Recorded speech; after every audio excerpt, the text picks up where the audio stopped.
प्रभु श्री कृष्णचंद्र जी कृपा करके ऐसा उपदेश कर रहे हैं जिसे हम श्रद्धा विश्वास पूर्वक सुने, एकाग्रता पूर्वक महत्व बुद्धि रखकर मनन करें और इसे अपना जीवन बना लें, अपनी धारणा बना लें।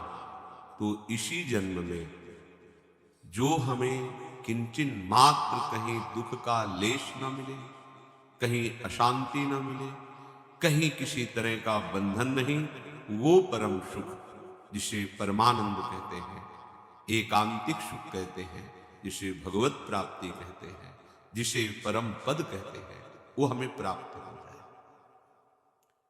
प्रभु कह रहे हैं मैंने ही ये दो की रचना की है, एक प्रकृति और एक जीव। प्रकृति की रचना हुई, जीव की रचना नहीं हुई। ये भगवान का अंश है, ये भगवान की रचना नहीं है। स्वयं भगवान अपने अंश से सबकी आत्मा के रूप में स्फुरित हो रहे हैं। श्री भगवान संपूर्ण ज्ञान समुद्र है। यदि हम ध्यान पूर्वक सुने तो जहां हमारा फसाव है हम उससे मुक्त हो जाए। ये किसी क्रिया से फसाव नहीं हटेगा। यदि आपको ऐसा कुछ भ्रम हो कि मैं तपस्या या कोई बहुत बड़ी क्लिष्ट क्रिया करके इस फसाव को मुक्त कर लेंगे तो असंभव, क्योंकि क्रिया के करने का जो भाव है वही फसाव है। ये बड़ा सूक्ष्म विषय है। जितनी क्रियाएं होती हैं सब प्रकृति से होती हैं, प्रकृति ही उसका कारण है और प्रकृति में ही बर्ताव होता है। तो हमें जो उसका फल मिलेगा वो प्राकृतिक ही मिलेगा। उस क्रिया से संबंध रहित हो जाना ही इस स्वरूप की स्थिति का वर्णन है।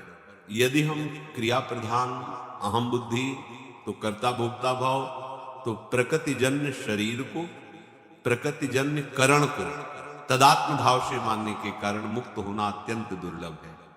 श्री भगवान कह रहे हैं भूमिरापो नलो वायु खम मनो बुद्धिरेव च अहंकार इति यम्मे भिन्ना प्रकृतिरष्टधा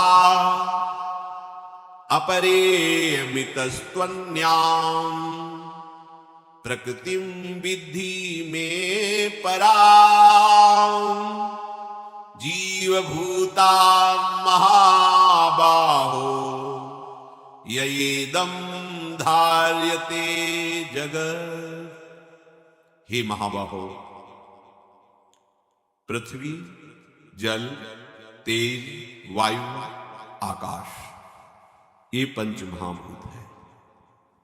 मन, बुद्धि, अहंकार, ये पांच महाभूत और ये तीन मिलाकर अष्टधा प्रकृति कही गई है। मन जब चिंतन में लगता है तो इसी को चित्त कह देते हैं। वस्तुतः वो मन ही होता है, इसलिए प्रभु ने यहां अलग से चित्त नहीं स्वीकार किया। मन को ही, मन की वृत्ति को, जो चिंतनीय वृत्ति होती है उसी को चित्त कहते हैं।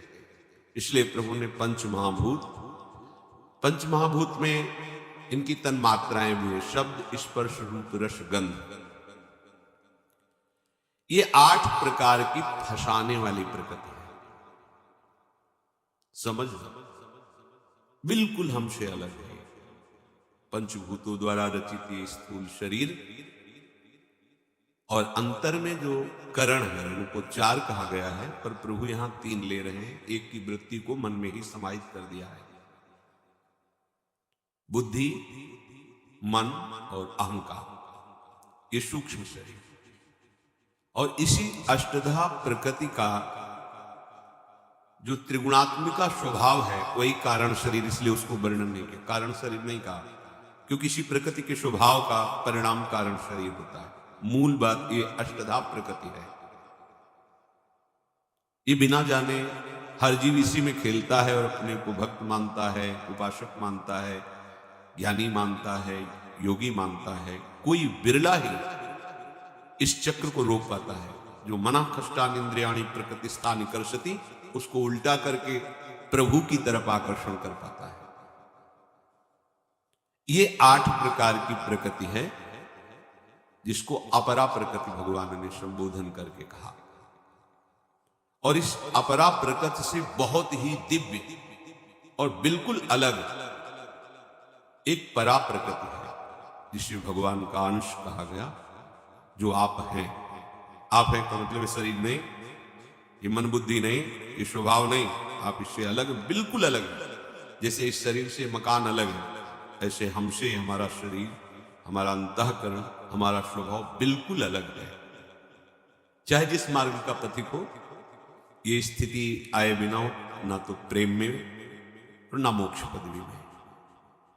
पांचों भूले देह शुरी, जब तक देह का तात्पर्य तीनों देहों से है, स्थूल, सूक्ष्म और कारण, तब तक वो रास विलास में या अखंडानंद में प्रवेश नहीं पाता। प्रभु कह रहे इन्हीं दो के द्वारा ये पूरा जगत है। जितना कुछ देखने में, सुनने में जो कुछ भी आ रहा है, मैं और मोर तोर तय माया, जही बस कीन्हे जीव निकाया, गो गोचर जहां लग मन जाई, सो सब माया जानो है। हमारे प्रभु इन दोनों के कारण है, अष्टधा प्रकृति के भी और परा जीव के भी, वही कारण है। प्रभु दो विभाग करके इसी में खेल रहे हैं, सबसे परे और शब में भरे। सिद्धांत समझिए, देखो बड़ा सूक्ष्म विषय है, जैसा क्रम से आता जाता है वैसा वर्णन होता है, आप इसी को ध्यान से समझिए। प्रभु शब के कारण है, कारण श्री हरिवंश घनम, शिवजी महाराज कह रहे हैं। प्रत्येक मनुष्य का स्वभाव इसी प्रकृति के अनुसार रचा गया है।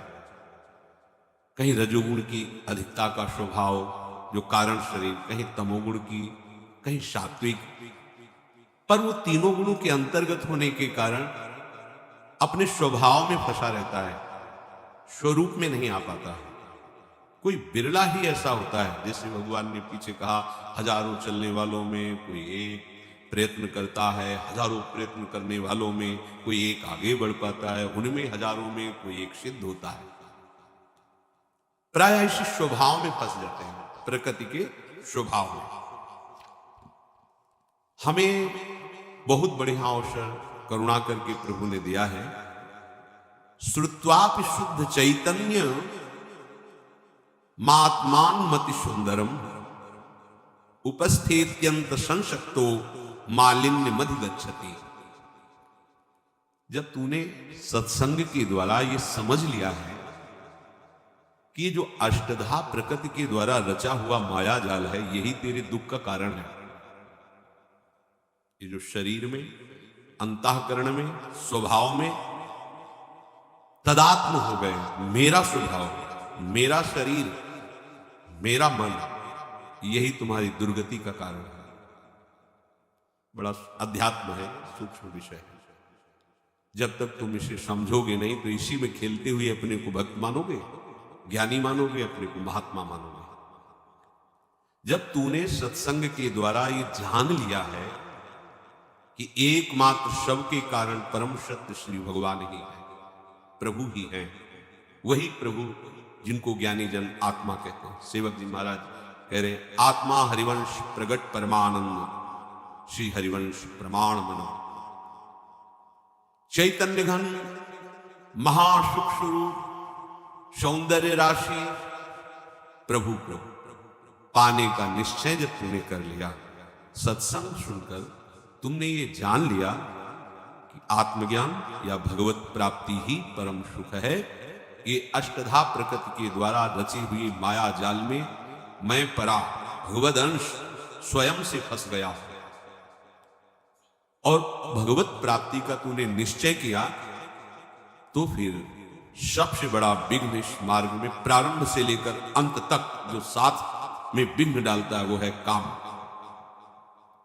बहुत महिमा में प्रसंग है, वे आंतरिक अंतर्मुखता वाले उपासकों के लिए है, ये जागतिक व्यवहार और बैलेंस बनाकर चलने वालों के लिए नहीं है।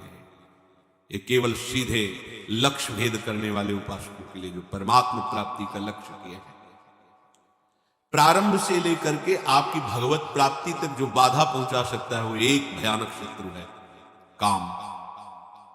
इसकी बहुत ऊंचाई तक पहुंच है।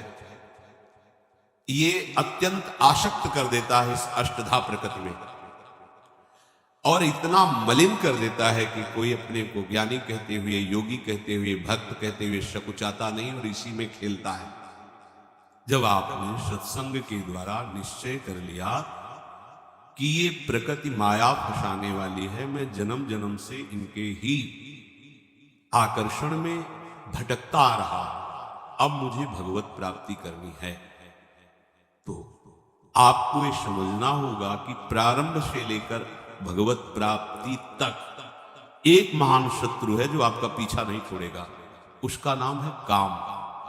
ये काम प्रकृति में अत्यंत आसक्त कर देता है, हृदय को मलिन कर देता है। यदि कोई संसारी इसमें आसक्त है तो आश्चर्य की बात नहीं, पर आप सत्संग सुनने वाले, भजन करने वाले, भगवत प्राप्ति का निश्चय करने वाले, महान आनंद की प्राप्ति के लिए इस मार्ग में कदम रखने वाले, तुम क्षुद्र आनंद में आसक्त हो रहे हो, लिप्त हो रहे हो और अपने को उपासक कहते हो, आत्मज्ञानी कहते हो, भक्त कहते हो, बैरागी कहते हो, तो मुझे आश्चर्य हो रहा है। कोई विषयी पुरुष भोगों में फंसा हुआ है तो आश्चर्य की बात नहीं है, पर आपने सत्संग सुन करके ये निश्चय किया है कि जीवन का परम लाभ आत्मस्वरूप का साक्षात्कार, भगवत साक्षात्कार है, तो आप इस महान आनंद के भोक्ता, महान आनंद के स्वरूप, महान आनंद में जाने वाले, फिर ये क्षुद्र आनंद को, क्षणिक आभास मात्र आनंद को क्यों स्वीकार करते हैं? बड़ा आश्चर्य होता है कि आप भक्त कहलाते हैं, ज्ञानी कहलाते हैं, योगी कहलाते हैं, और आप इस काम सुख का आकर्षण स्वीकार किए हुए हैं। भगवदानंद का अनुभव करने के लिए इससे आपको लड़ना पड़ेगा। ये महान बैरी है। सर्वभूतेषु चात्मानं सर्वभूतानि चात्मनि मुनिर्जनित आश्चर्यं ममत्वमनुवर्तते। जैसे शिक्षक विद्यार्थियों को पढ़ाता है और अंत में उसकी परीक्षा लेता है और परिणाम में उसे उत्तीर्ण या उसी क्लास में फिर रखता है। अगर परिणाम उसका सही नहीं तो उसी क्लास में फिर उसको पढ़ाया जाता है। ऐसे ही सच्चा सद्गुरु शिष्य की कसौटी कसता है। यदि वो उसकी कसौटी पर खरा उतरा तो आगे की भूमिका पर उसे पहुंचाया जाता है, नहीं तो फिर वहीं रखकर शिक्षा दी जाती है। जैसे परीक्षक परीक्षा के बाद उसे उत्तीर्ण या उसी क्लास में रखता है, ऐसे अगर आप बार बार फेल होते रहे तो आपका उत्साह खत्म हो जाएगा। ध्यान दीजिए, बहुत सूक्ष्म अंदर की बात है। भगवत प्राप्ति का उत्साह नहीं प्यारे, अनंत जन्मों से इसी काम ने हमारी दुर्गति कर दी है। फिर समझ लीजिए, प्रारंभ से लेकर भगवत प्राप्ति तक आपको जो गिरा सकता है उसका नाम है काम। सब कुछ त्यागने में आप समर्थ हो सकते हैं। जब तक उपासक थोड़ा भी इसके प्रति राग रखेगा तो खरा नहीं उतर पाएगा। पुस्तकीय ज्ञान से कोई काम पर विजय प्राप्त नहीं कर सकता। कोई बाहरी क्रियाओं से अपने को इस काम से नहीं बचा सकता। ये महापुरुषों की बातें हैं। अज्ञानी ही अपने को मान लेता है कि मैं ज्ञानी हो गया हूं, मैं बड़ा भारी उपासक हूं। यदि उसे काम में थोड़ा भी राग है तो अज्ञानी ही है, पर अपने को ज्ञानी मानता है। तूने सब भूतों में विराजमान प्रभु को जो आनंद स्वरूप है उनकी प्राप्ति के लिए ठान लिया, तो इस अंधकार में काम को क्यों स्वीकार करते हो? यही आश्चर्य की बात है कि उपासक होकर के तुम काम को स्वीकार करते हो। आस्थितः परमाद्वैतम मोक्षार्थे व्यवस्थिता आश्चर्यम कामवसगो विकलः केलि शिक्षया। बिना ये बात जाने तुम द्वंद्वों से मुक्त नहीं हो सकते, भगवत प्राप्ति नहीं कर सकते। ये सृष्टि मायाकृत है और तुम स्वयं भगवान के अंश हो, तुम पूर्ण हो, तुम्हें किसी भी विषय सुख की जरूरत नहीं है। अपने स्वरूप को, अपने स्वामी को भूल करके तुम आसक्त हो गए हो इस देह में। इसलिए तुम्हें अपने मन, बुद्धि, चित्त, अहंकार, इसमें जो काम स्फुरणा हो रही उसे मिटाना होगा।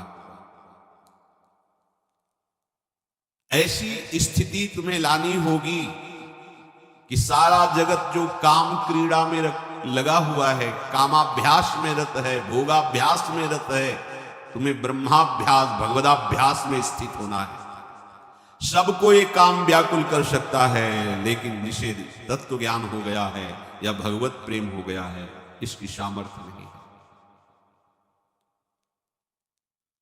आप खुद अपनी परीक्षा कीजिए कि आपका हृदय काम से कितना आसक्त हो रहा है।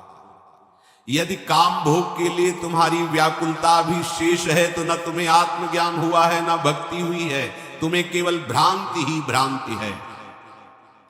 उद्भूतम ज्ञान दुर्मित्र मवधार्याति दुर्बलः आश्चर्यम काममाकांक्षेत कालमंत मनुष्यतः।